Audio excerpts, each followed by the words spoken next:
10টি আসনে ঘোষিত দলীয় প্রার্থী নিয়ে চট্টগ্রামে মিশ্র প্রতিক্রিয়া বিএনপি নেতাকর্মীদের। একটি আসনের প্রার্থিতা নিয়ে ক্ষোভের বিস্ফোরণ হলেও বাকিগুলোতে দলের প্রার্থীর পক্ষে কাজ করার কথা বলছেন তারা। তাদের আশা, স্থগিত বাকি 6টি আসনেও মনোনয়ন পাবেন ত্যাগী নেতারাই। চট্টগ্রামে 16 আসন হলেও সোমবার 10টিতে প্রার্থী ঘোষণা করে বিএনপি, জানিয়ে নানা আলোচনা এখন দলে। মঙ্গলবার সকাল থেকে মনোনয়ন পাওয়াদের বাড়িতে ছিল নেতাকর্মীদের ভিড়।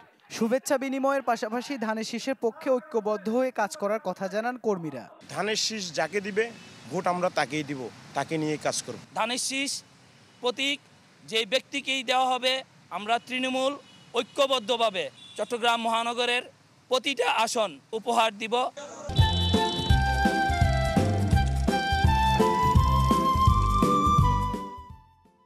কর্মীদের ভালোবাসার প্রতিদান দেওয়ার পাশাপাশি ধানের শীষের বিজয় নিশ্চিত করে দলের মান রাখতে চান প্রার্থীরাও। যারা পাননি তারা মন খারাপ করার কিছু না, আগামী দিন ইনশে পাবেন। তবে আমাদের নেতা বলেছেন যারা পাবে না তাদের কাছে গিয়ে আগে আলিঙ্গন করার জন্য এবং কোনো মিষ্টি বিতরণ না করার জন্য। প্রার্থিতা নিয়ে বেশিরভাগ আসনে উচ্ছ্বাস থাকলেও ক্ষোভ আর অসন্তোষও ছিল কোথাও কোথাও। যেমন চট্টগ্রাম 4 আসনে আসলাম চৌধুরী মনোনয়ন না পাওয়ায় রাতে ঢাকা চট্টগ্রাম মহাসড়ক ও রেলপথ অবরোধ সহ ব্যাপক বিক্ষোভ দেখায় তার অনুসারীরা।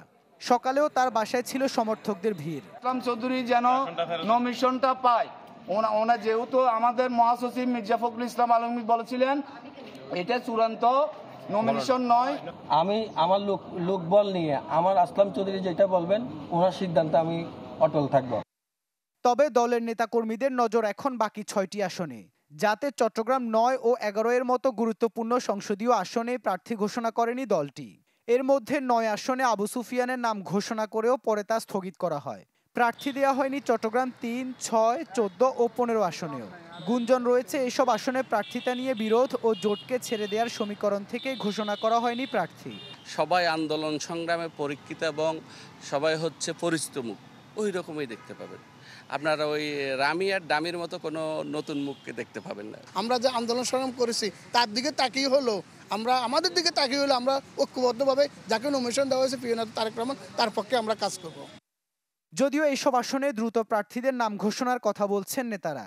আমাদের একাধিক ক্যান্ডিডেটের কারণে আমরা একটু সময় নিচ্ছি আর এটা শীঘ্রই এটা সমাধান হয়ে যাবে।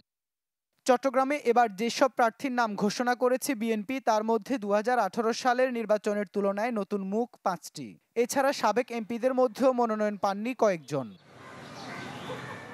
ইবেন মীর, চ্যানেল 24, চট্টগ্রাম।